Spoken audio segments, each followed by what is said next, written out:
अस्सलाम वालेकुम दोस्तों। साउथ अफ्रीका और न्यूजीलैंड के दरमियान जो मैच अभी जारी है और बहुत ज़बरदस्त परफॉर्मेंस साउथ अफ्रीका की है और क्या ज़बरदस्त खेल खेला है उन्होंने और क्या बैटिंग की है और क्या ज़बरदस्त क्विंटन डिकॉक ने बैटिंग की है और रसी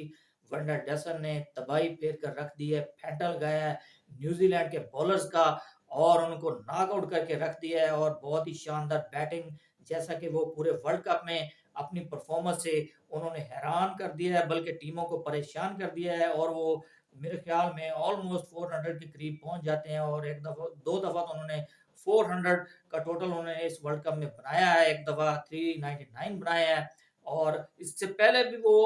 मेरे ख्याल में तकरीबन लास्ट जो 8 मैचेस उन्होंने वनडे मैच खेले हैं तो 4-5 में उन्होंने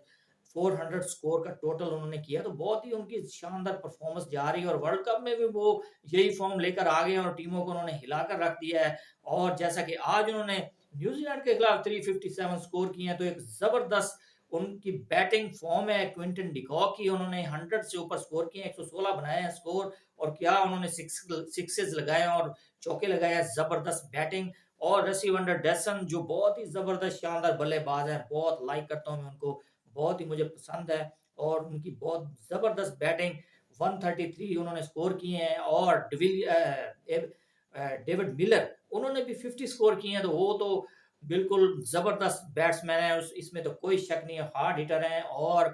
किलर का नाम उनको दिया गया है, तो वो वाकई किलर है। तो जी नाज़रीन, तो पाकिस्तान के लिए भी एक सिनेरियो बन सकता है अगर साउथ अफ्रीका मैच विन करता है और न्यूजीलैंड ये मैच लूज कर जाता है, तो पाकिस्तान का इसी सूरत में सेमीफाइनल का सिनेरियो बन सकता है कि पाकिस्तान अपने एक जबरदस्त गेम पेश करते हुए, खेलते हुए अपनी एवरेज को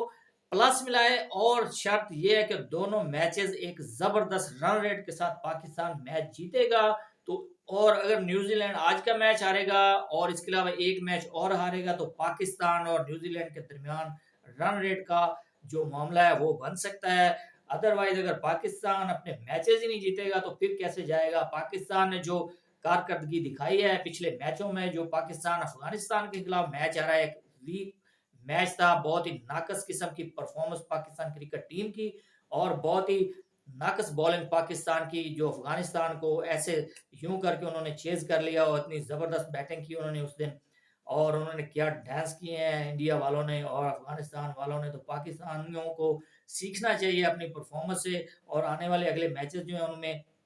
एक शानदार खेल पेश करते हुए बताना चाहिए सबको कि पाकिस्तान एक अच्छी टीम है और अच्छे बैटर हैं उनके पास और वर्ल्ड क्लास बॉलर हैं। और जो पाकिस्तान साउथ अफ्रीका से मैच हारा है तो उसका आज पाकिस्तान को बहुत ही खमियाजा भुगतना पड़ रहा है, क्योंकि पाकिस्तान के जो 2 पॉइंट माइनस में गए हैं वो पाकिस्तान को बहुत ट्रबल में लेकर चले गए हैं। वो पाकिस्तान की, अगर पाकिस्तान वो एक नाकस अंपायरिंग की वजह से, एक जो बिल्कुल ही थका हुआ अंपायर था जो वर्ल्ड कप में आ चुका है और वो अंपायरिंग करते हुए पाकिस्तान के गले पड़ गया, वो मैच पाकिस्तान को उसने एक गलत फैसले की वजह से हरवा दिया। तो वो पाकिस्तान के खिलाफ बहुत जो माइनस में 2 पॉइंट चले गए तो पाकिस्तान उससे बहुत ही ट्रबल में आ गया है। तो अगर साउथ अफ्रीका ये आज मैच विन कर जाता है और न्यूजीलैंड ये मैच लूज कर जाता है तो पाकिस्तान की शायकीन क्रिकेट ने अब उम्मीदें लगा रखी हैं कि पाकिस्तान के लिए कोई ना कोई सिनेरियो बन जाए। तो सिनेरियो तो सीधा सा है बिल्कुल कि पाकिस्तान अपने दोनों मैचेस जीते और अच्छे रन रेट से जीते और उन उनको जो पाकिस्तान ने अगर सेमीफाइनल में जाना है तो दूसरी टीमों के मुकाबले में अगर पाकिस्तान के 10 पॉइंट होते हैं तो दूसरों के भी अगर किसी के 10 पॉइंट, तो पाकिस्तान का जो रन रेट है अगर प्लस में होगा तो पाकिस्तान जाएगा। अगर पाकिस्तान एक मैच भी लूज कर जाता है तो मेरे ख्याल में पाकिस्तान के चांसेस खत्म हो जाएंगे वर्ल्ड कप के सेमीफाइनल में जाने के लिए। जी दोस्तों, अब तक के लिए इतना ही। मजीद स्पोर्ट्स अपडेट के लिए चैनल को कर दें सब्सक्राइब और वीडियो को कर दें लाइक। अल्लाह हाफिज।